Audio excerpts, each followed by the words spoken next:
दोस्तों, अभी आप लोगों ने देखा कि वो डिटेक्टिव समर से कहता है, सर हमारा काम ही यही है। इंफॉर्मेशन बिल्कुल सही है। हॉस्पिटल के डिटेल्स के according Farhan nursing ward not dead. अब आगे। Okay, thank you Lord. Summer पूरी तरह से कंफ्यूज हो चुका था। हॉस्पिटल के अकॉर्डिंग देखूं तो ईसा की माँ जिंदा है, लेकिन ईसा के पापा और उसके अकॉर्डिंग देखूं तो उसकी माँ गुजर चुकी है। ओह नो, क्या मानूं क्या नहीं, कुछ समझ में नहीं आ रहा।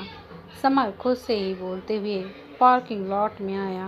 वो कार में बैठा, कार स्टार्ट की और सीधे घर आ गया। घर में सब गेस्ट आना शुरू हो गए थे। ईसा अपना लहंगा पहन रही थी, तभी उसका दरवाज़ा नॉक हुआ। उसने दुपट्टा ठीक करते हुए कहा, कौन? मैडम, मैं हूँ। ईसा ने दरवाज़ा खोला। सामने मेकअप आर्टिस्ट थी और उसके बगल में पिया। पिया बहुत ही सुंदर लग रही थी। ईसा ने उसे अंदर लाते हुए कहा, वाह यार, कितनी प्यारी लग रही है ना? वैसे मेरे वाले से कई गुना ज़्यादा सूट कर रहा है ये लहंगा। पिया ने मुस्कुराते हुए कहा, सच में बहुत सुंदर लग रही है। ईसा ने उसे प्यार से देखते हुए कहा, थैंक यू, पर तू अभी तक तैयार क्यों नहीं हुई? पिया ने उसे ऊपर से नीचे देखकर कहा, बस हो ही रही थी। ईसा ने कहा, आप जल्दी से इनका मेकअप कर दीजिए। पिया ने मेकअप वाली को देखते हुए कहा, तुझे आंटी ने भेजा है ना? यार, मुझे नहीं करवाना ये सब। ईसा ने मुंह बनाते हुए कहा, ईसा दिल्ली के टॉप मेकअप आर्टिस्ट में से एक है ये। तू फिक्र मत कर, ये बिल्कुल लाइट मेकअप करेगी, नेचुरल लुक आएगा। पिया ने ईसा को समझाते हुए कहा, ठीक है, तू कह रही है तो मान लेती हूँ। ईसा ने कहा और जाके शीशे के सामने बैठ गई। मेकअप वाली ने उसका मेकअप करना शुरू कर दिया। पिया अपने रूम में वापस चली गई। समर घर पहुंच के अपने कमरे में गया, फ्रेश हुआ और कुर्ता पहनकर वॉशरूम से बाहर आया। समर कसम में था कि वो ईसा से उसके माँ के बारे में बताए कि नहीं बताए। वो तैयार होके उसके रूम में आ गया। ईसा बेड पर बैठी हुई थी। ईसा, वो मुझे तुमसे कुछ ज़रूरी बात करना था। समर ने कहते ही ईसा मुड़ी। वो इतनी सुंदर लग रही थी कि समर उसे देखते ही सब कुछ भूल गया। आंखों में काजल, कर्ली हेयर, कानों में छोटी बाली और आज पहली बार उसने अपने माथे पर बिंदी लगाया हुआ था। कहो समर, ईसा ने कहा। समर अभी भी उसे देखने में खोया हुआ था। ईसा ने समर के चेहरे को आके चुटकी बजाते हुए कहा, क्या कहना है? बोलो। हाँ, वो कुछ नहीं, बस ऐसे ही। समर ने उस पर से नज़र हटाते हुए कहा, ऐसे ही क्या? तुम कुछ कह रहे थे ना? वो आज पहली बार बिंदी लगाया है तुमने? अच्छा, नहीं लग रहा है ना? मुझे ये सब करना बिल्कुल पसंद नहीं है। मैंने मेकअप वाली को कहा भी था। ईसा परेशान होते हुए शीशे में देखने लगी। वो जैसे ही बिंदी निकालने वाली थी, समर ने उसे रोकते हुए कहा, चुप, बहुत अच्छी लग रही हो और इस बिंदी को माथे में ही रहने दो। तुम पे सूट कर रहा है। तुम ये सब मेरा मन रखने के लिए तो नहीं कह रहे हो ना? बिल्कुल नहीं, जो कहा है सच कहा है। समर वहाँ से निकल के रूम के बाहर आया। वो सोचने लगा कि अभी ईसा को कुछ भी बताना सही नहीं होगा। उसका मूड खराब हो जाएगा और वो ठीक से फंक्शन भी एंजॉय नहीं कर पाएगी। समर, सुनो तो, ईसा कहते हुए बाहर आई, लेकिन समर नीचे जा चुका था। अजीब लड़का है, कह रहा था कुछ ज़रूरी बात करनी है और खुद ही गायब हो गया। अब मेरी सिर्फ तारीफ करने तो आया नहीं होगा। परेशान भी लग रहा था। ईसा बड़बड़ाते हुए नीचे चली गई। राम और उसका पूरा परिवार भी आ चुके थे। चारों तरफ खुशियों का माहौल था। बहुत प्यारा गाना चल रहा था। मेहंदी है रचने वाली, हाथों में गहरी लाली, कहे सखियाँ अब कलियाँ हाथों में खिलने वाली हैं। तेरे मन को, जीवन को नई खुशियाँ मिलने वाली हैं। दिव्या और पिया के फ्रेंड इसी गाने पर डांस कर रहे थे। दिव्या भागकर ईशा के पास आई और उसे अपने साथ चलने को कहा। तुम एंजॉय करो, मैं यहीं ठीक हूँ। ईशा ने कहा, मुझे पता है तुम बहुत अच्छा डांस करती हो, प्लीज़ चलो ना। दिव्या ने जिद करते हुए कहा।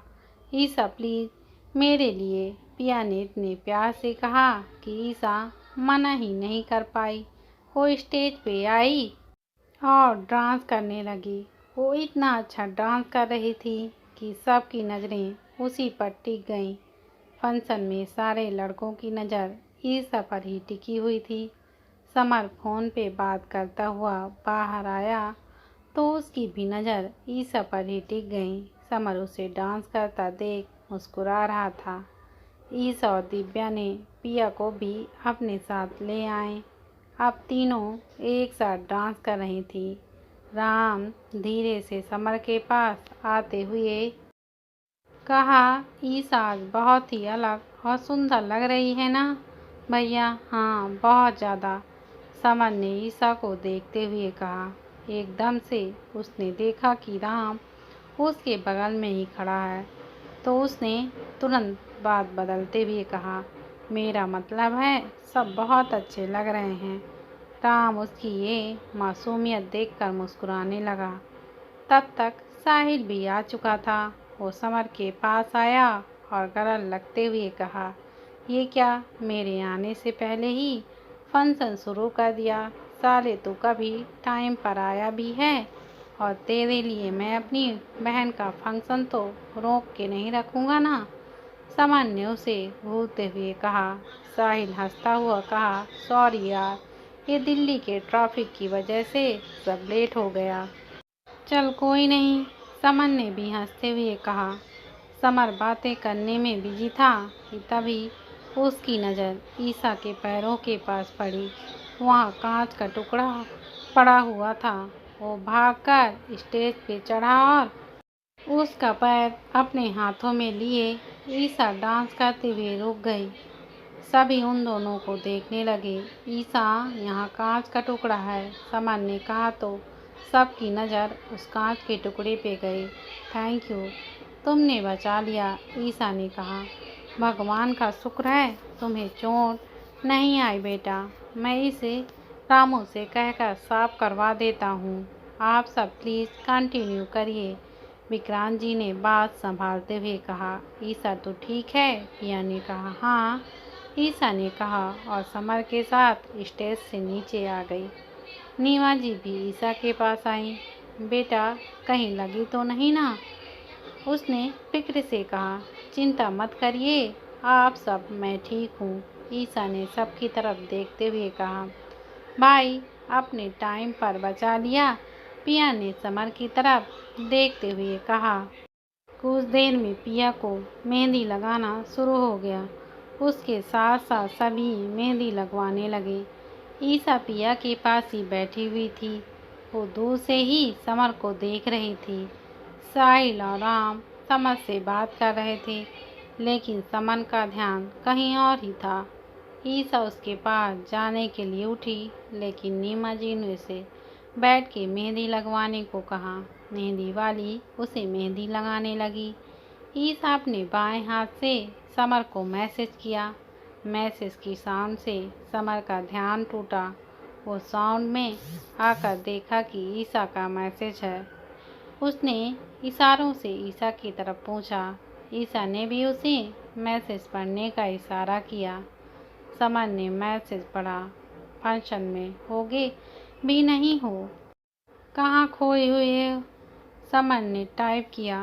तुम्हें ऐसा क्यों लग रहा है? ऐसा कुछ नहीं है, तुम अपने मेहंदी लगवाने पर ध्यान दो।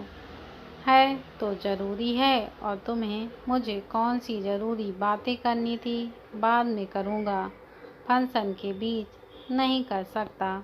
ठीक है, पर ऐसे देवदास बन के प्लीज मत रहो, स्माइल करो। समर ने उसकी तरफ देखा और एक बड़ी सी स्माइल कर दी।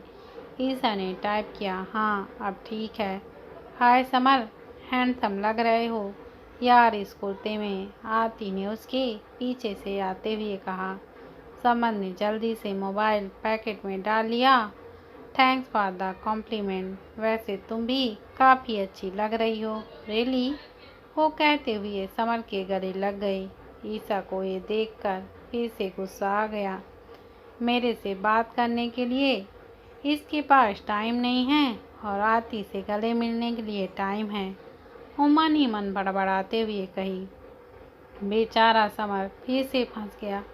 वो ईसा की तरफ देखा तो उसने अपना मुंह दूसरी तरफ कर लिया। लगता है फिर से गुस्सा हो गई। समर ने भी मन ही मन कहा, मैं भी थोड़ी देर में आया, राम के पापा बुला रहे हैं। समर आरती को कहते हुए वहाँ से हट गया। आपको अपने हाथों में कुछ लिखवाना है? मेहंदी वाली ने ईसा से पूछा। ईसा का तो पूरा ध्यान समर पे था। जब जानते हो कि वो तुम्हारे पीछे पड़ी है तो दूर क्यों नहीं रहते हो समर, उसने कहा मन ही मन, लेकिन समर का नाम उसने थोड़ा ज़्यादा ऊंचा ले लिया। मेहंदी वाली ने उसके हाथों पर समर का नाम लिख दिया। राम इधर मेहंदी लगवाने से मना कर रहा था। वो अपना हाथ पीछे किए बैठा था। राघव और साहिल ने उसे देखकर हंस रहे थे। दूल्हे राजा, शगुन की मेहंदी है, लगवानी तो तुम्हें पड़ेगी ही। साहिल ने उसे चिढ़ाते हुए कहा, ये क्या है मॉम? राम ने मुंह बनाते हुए कहा, बेटा शगुन की मेहंदी तो थोड़ी सी लगवानी ही पड़ेगी। सरिता जी ने कहा, पर मैं ऐसे ऑफिस कैसे जाऊंगा? राम ने कहा। पिया ने धीरे से उसके कानों में कहा, कैसे होने वाले पति हो तुम, अपनी होने वाली पत्नी के लिए इतना भी नहीं कर सकते?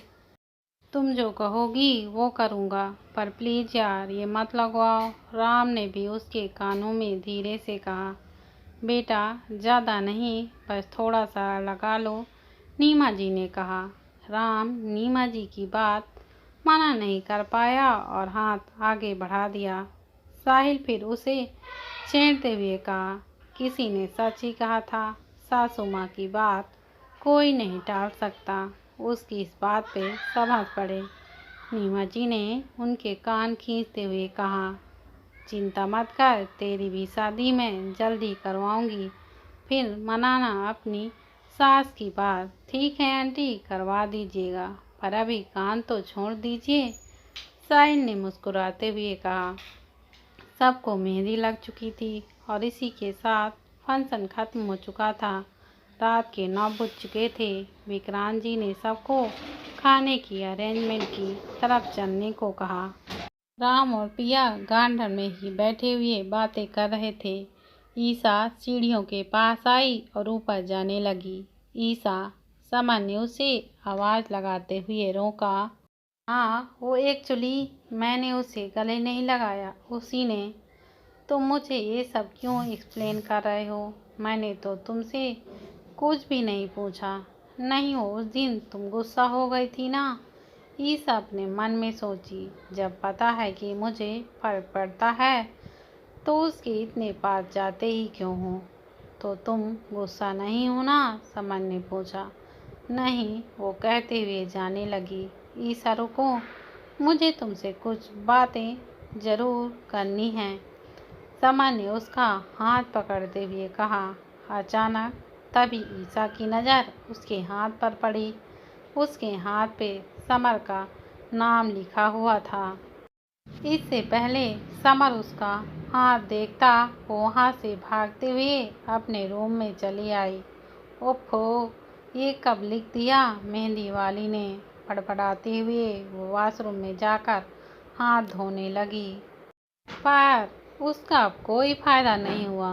मेहंदी का रंग चढ़ चुका था। समर भी उसके रूम में आ गया। ईसा, व्हाट हैपेंड? तुम ऐसे भाग के क्यों आई? कोई प्रॉब्लम है तो बताओ प्लीज़। ईसा ने अपना हाथ छुपाते हुए वॉशरूम का दरवाज़ा खोला। कुछ नहीं, सब ठीक है। ठीक कैसे है? तुम कितनी घबराई हुई लग रही हो। समर, मैंने कहा ना मैं ठीक हूँ, तुम जाओ। ईसा कहते हुए थोड़ा पीछे हुई कि तभी उसका पैर फिसल गया। समर उसे बचाने गया लेकिन उसका भी पैर फिसला और दोनों बाथटब पर जा गिरे। बाथटब पर पानी भरा हुआ था, जिसकी वजह से दोनों पूरी तरह से भीग चुके थे। तुम अंदर क्यों आए हो? अरे तुम गिर रही थी तो मैं बचाने के लिए आगे बढ़ा, तभी तो गिर गए ना। क्या ज़रूरत थी बचाने की? यार कमाल की लड़की हो तुम। मैंने एक तो तुम्हें बचाया, ऊपर से मुझे ही सुना रही हो। समर किसी तरह बाथटब से निकला और उसको हाथ देते हुए बाहर आने को कहा। ईसा ने अपना हाथ नहीं बढ़ाया, क्योंकि अगर वो हाथ बढ़ाती तो समर अपना नाम लिखा हुआ नाम पढ़ लेता। वो खुद से ही उठ के बाहर निकली। तुम ठीक हो? हाँ। दोनों वॉशरूम से बाहर आए। ईसा टॉवल लेके अपने आप को पोंछने लगी। समर भीगे हुए रूम से बाहर जा रहा था। ईसा ने उसे रोकते हुए कहा, ऐसे कहाँ जा रहे हो? पूरे तो भीगे हो, कपड़ों से भी पानी गिर रहा है। ये टॉवल पकड़ो, अपने आप को थोड़ा सुखा लो, फिर जाके चेंज करो। उसने टॉवल लिया, लेकिन पहुंचने की बजाय वो वहीं खड़ा रहा। ईसा ने फैन ऑन कर दिया। समर ने ईसा की तरफ देखते हुए कहा, तुम्हारी माँ के बारे में बात करनी है। ईसा टॉवल बेड पे फेंकते हुए उसके पास आई और उसे उम्मीद भरी नज़रों से देखने लगी। कुछ पता चला है क्या? उनकी मौत कैसे हुई थी? समर थोड़ी देर खामोश रहा, फिर कहा, जिस हॉस्पिटल में तुम्हारी माँ आखिरी बार एडमिट हुई थी, वहाँ उनकी मौत नहीं हुई थी। उनकी ब्रेन की सर्जरी हुई थी और 1 महीने बाद उन्हें डिस्चार्ज मिल गया था। What are you saying? It's impossible. पापा ने मुझे खुद बताया था कि उन्हें लास्ट टाइम वहीं एडमिट किया गया था और वही वो। ईसा कहते हुए रुक गई। मैं जानता हूँ, लेकिन यही सच है। हो सकता है फिर से कहीं और एडमिट करवाया गया हो उन्हें और तुम भूल गई हो। वैसे भी उस टाइम तुम बहुत छोटी थी, तुम्हें तो ठीक से चीज़ें याद भी नहीं होंगी। समर ने उसकी तरफ देखते हुए कहा, पता नहीं समर। समर तो अब और भी ज़्यादा कंफ्यूज हो रही हूँ। पहले वो माँ के आर्मी ऑफिसर होने वाली बात, फिर अब ये हॉस्पिटल का कंफ्यूजन, और तो और उनका ब्रेन का सर्जरी जिसके बारे में मुझे कुछ पता ही नहीं। पापा से पूछ भी तो नहीं सकती, तो उन्हें मुझे पर शक हो जाएगा कि मैं माँ के बारे में फाइंड आउट कर रही हूँ। ईसा बुरी तरह परेशान होते हुए कही। समर ने उसे समझाते हुए कहा, तुम अपने दिमाग पर इतना ज़्यादा जोर मत डालो प्लीज़, तुम्हें हिम्मत से काम लेना होगा।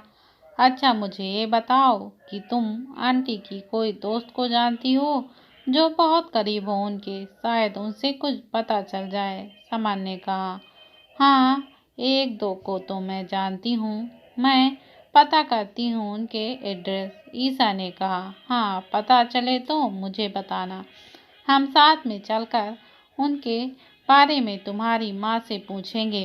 अब इतना सब पता चल गया है तो बाकी भी बहुत जल्द पता चल जाएगा।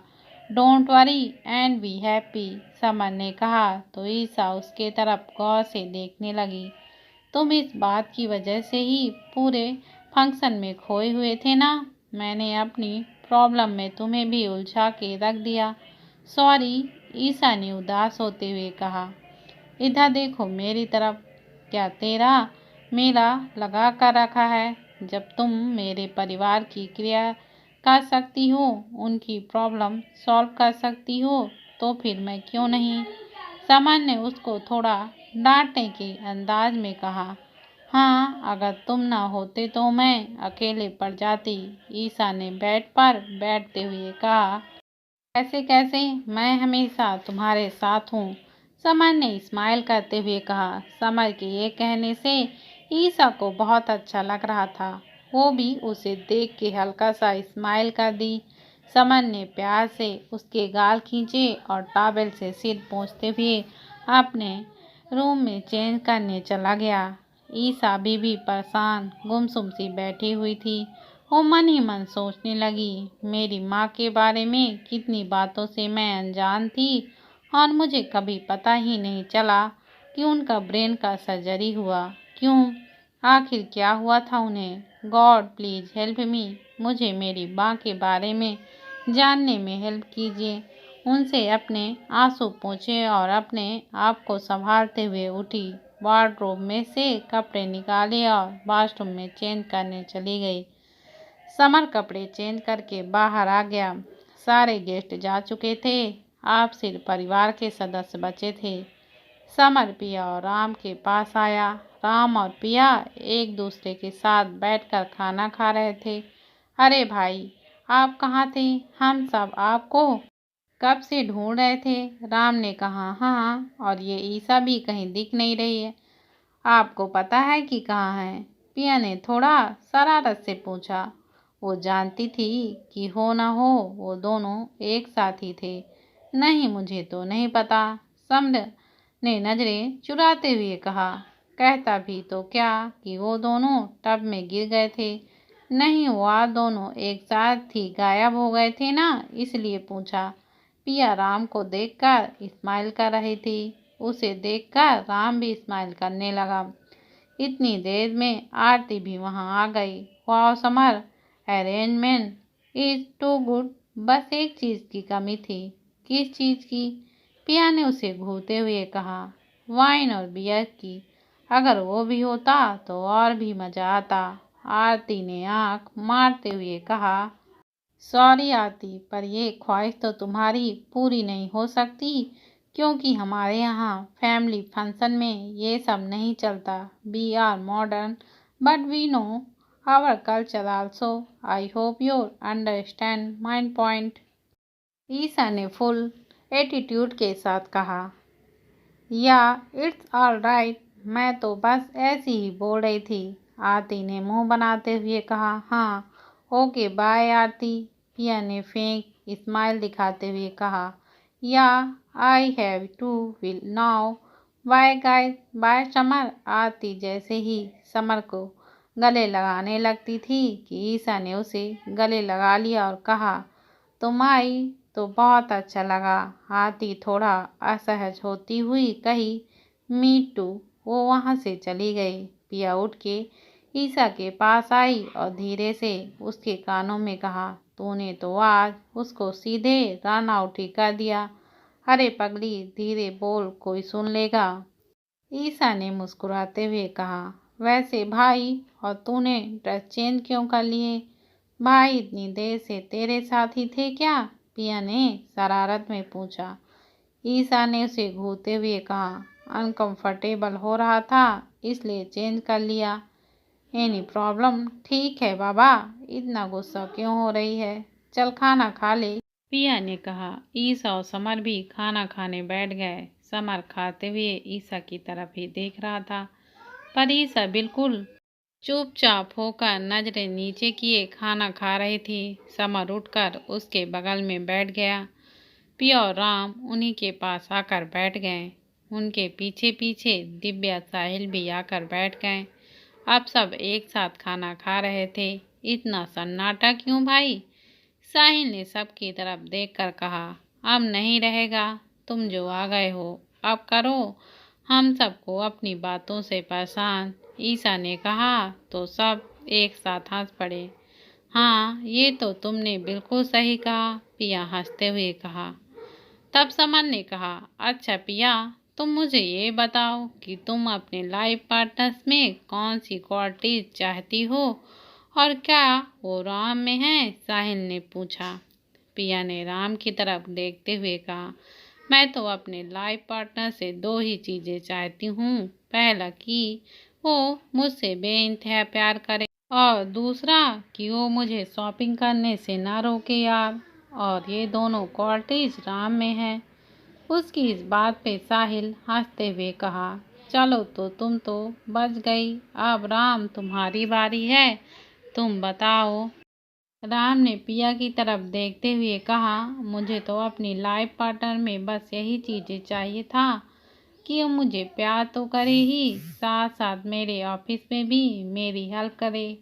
and I am lucky and that in respect Pia is an intelligent and high qualified girl. तुम दोनों बहुत क्यूट कपल हो। दिव्या ने उन दोनों की तरफ प्यार से देखते हुए कहा। हाँ, उसमें कोई डाउट नहीं है। समन ने पिया और राम की तरफ देखते हुए कहा। चलो दिव्या, नेक्स्ट टर्न तुम्हारी है, तुम बताओ। साहिल ने दिव्या की तरफ देखकर कहा। मैंने तो इस बारे में कभी सोचा ही नहीं है, लेकिन बात चली है तो मैं बस इतना ही चाहूँगी कि वो मेरे साथ साथ मेरी माँ को भी रिस्पेक्ट और इज्जत दे। दिव्या ने बड़े ही मासूमियत से कहा। ईशा दिव्या की तरफ देखती हुई कही। मुझे पता था कि तुम यही बोलोगी। तुम अपनी माँ से बहुत प्यार करती हो ना? हाँ, दिव्या ने पलकें झपका कर कहा। चलो साहिल, अब बता तुम्हें अपने पार्टनर में क्या चाहिए? पिया ने कहा। मुझे ऐसी लड़की चाहिए जो मासूम और शांत तो बिल्कुल भी ना हो, क्योंकि अगर वो ऐसी हुई तो मुझे तो बिल्कुल ही नहीं संभाल पाएगी। मैं ठहरा पुलिस वाला तो वो तो भी मेरे टक्कर की होनी चाहिए भाई, साहिल ने मुस्कुराते हुए कहा। सब उसकी इस बात पे हंसने लगे। सबका हंस हंस के बुरा हाल हो गया। यार, ये तूने सही कहा, राम ने हंसते हंसते कहा। इसका मतलब है तुझे किसी टीचर से शादी करनी चाहिए, वही तुझे कंट्रोल करके रख सकती है, पिया ने कहा। पिया की बात सुनकर साहिल दिव्या की ओर देखने लगा। दिव्या साहिल को देखकर मुस्कुरा रही थी। ईशा उन दोनों को गौर से देख रही थी। ईशा मन ही मन मुस्कुरा रही थी और खाना खाने लगी। अरे ईशा, अब तुम बताओ। एंड आई नो तुम्हारा जवाब हम सबसे अलग ही होगा, राम ने उसकी तरफ देखते हुए कहा। ईशा ने स्पून टेबल पर रखा और फिर सामने देखते हुए कहा। मुझे न कोई जोरू का गुलाम टाइप वाला बंदा नहीं चाहिए। मुझे ऐसा कोई चाहिए जो मेरी गलती होने पर मुझे बताए, ना कि इसलिए चुप हो जाए कि मुझे बुरा लगेगा। मुझसे लड़े झगड़े जो भी करे, लेकिन मुझे प्यार और भरोसा करना कभी नहीं छोड़े, क्योंकि जिस रिश्ते में भरोसे की नींव मजबूत होती है वो रिश्ता कभी टूटता नहीं है। समर ईशा की तरफ देखते हुए उसकी बातें बड़े ध्यान से सुन रहा था। उसके साथ साथ बाकी सब भी उसकी बातें सुनकर खामोश हो गए। ईशा ने सबको अपनी तरफ देखते हुए कहा। क्या हो गया? तुम सब मुझे ऐसे क्यों देख रहे हो? यही देख रहे हैं कि तुम्हारी सोच कितनी ज़्यादा यूनिक है। नहीं तो ज़्यादातर लोग यही चाहते हैं कि उनका अपोजिट पार्टनर सिर्फ उसकी बात सुने और उसकी गलतियां न गिनवाए, राम ने कहा। ईशा इज राइट, एक रिश्ते में भरोसा होना बहुत ज़रूरी होता है, पिया ने कहा। साहिल ने अपना गला साफ करते हुए कहा। Must say very impressing answer, thank you, Isha ने मुस्कुराते हुए कहा।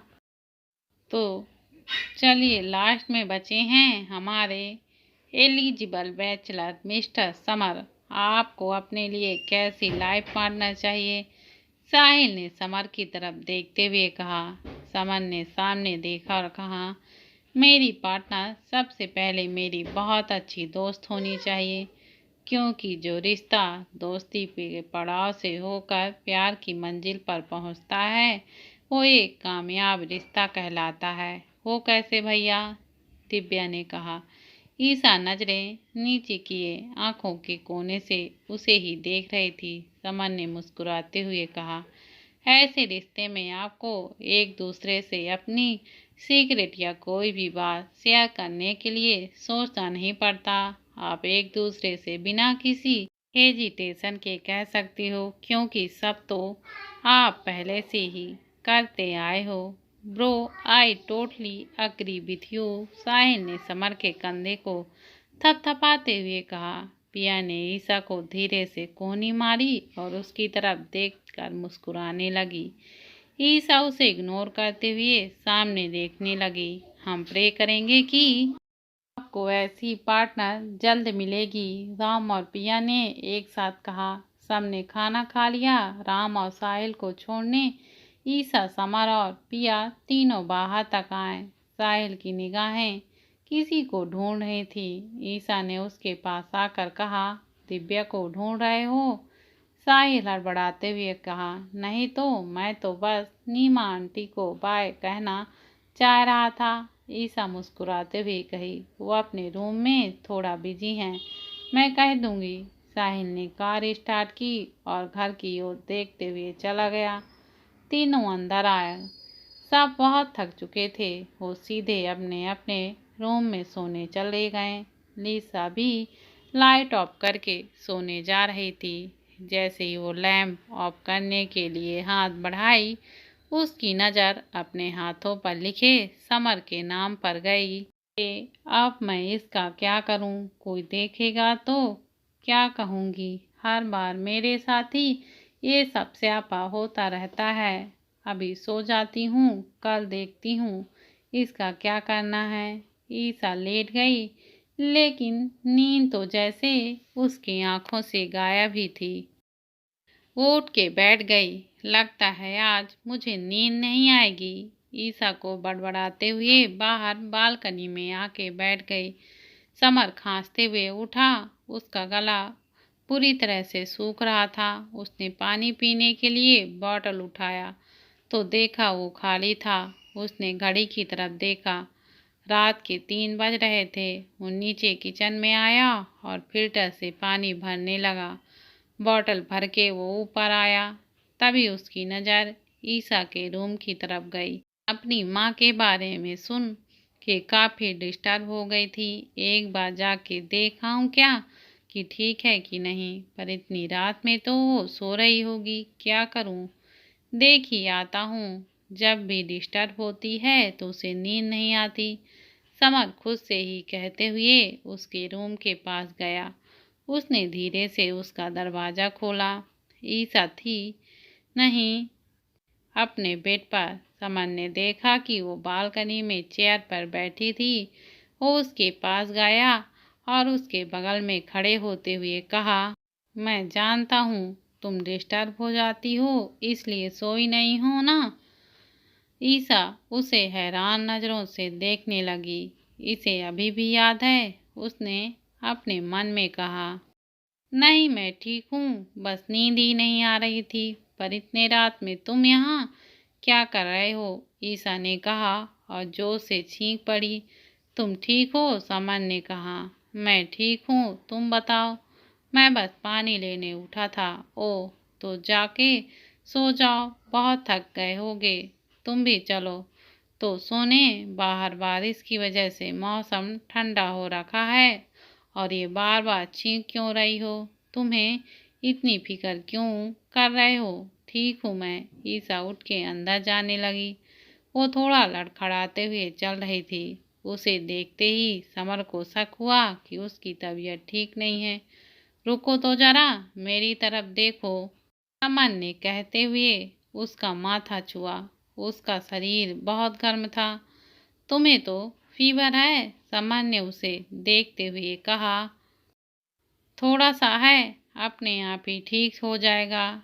ईसा ने फिर से चीखते हुए कहा, हाँ, ठीक से बोला नहीं जा रहा है, चला नहीं जा रहा है और अपने आप को ठीक हो जाएगी। तुम्हें किसने कहा था बाहर बैठने के लिए? ऊपर से तुम थोड़ी देर पहले भीगी भी थी, समर ने उसे डांटते हुए कहा। समर ने ईसा को बेड पर लेटाया और उसे ब्लैंकेट उठाया। एसी ऑफ करके फैन ऑन कर दिया। उसने तुरंत अपने फैमिली डॉक्टर को कॉल लगाया और आने को कहा। ईसा ने डॉक्टर का नाम सुना तो उठकर बैठ गई। उसने कहा, क्या ज़रूरत थी डॉक्टर को बुलाने की, वो भी इस टाइम? तुम्हें किसी ने दिमाग चलाने को नहीं कहा है। चुप होकर लेटो, मैं तुम्हारा टेम्परेचर चेक करता हूँ। समर ने उसे फिर से डांटते हुए कहा। ईसा अपने मन में ही बड़बड़ाती जा रही है। जब देखो गुस्सा करता रहता है, तबीयत ठीक नहीं है तो प्यार से बात भी नहीं कर सकता क्या?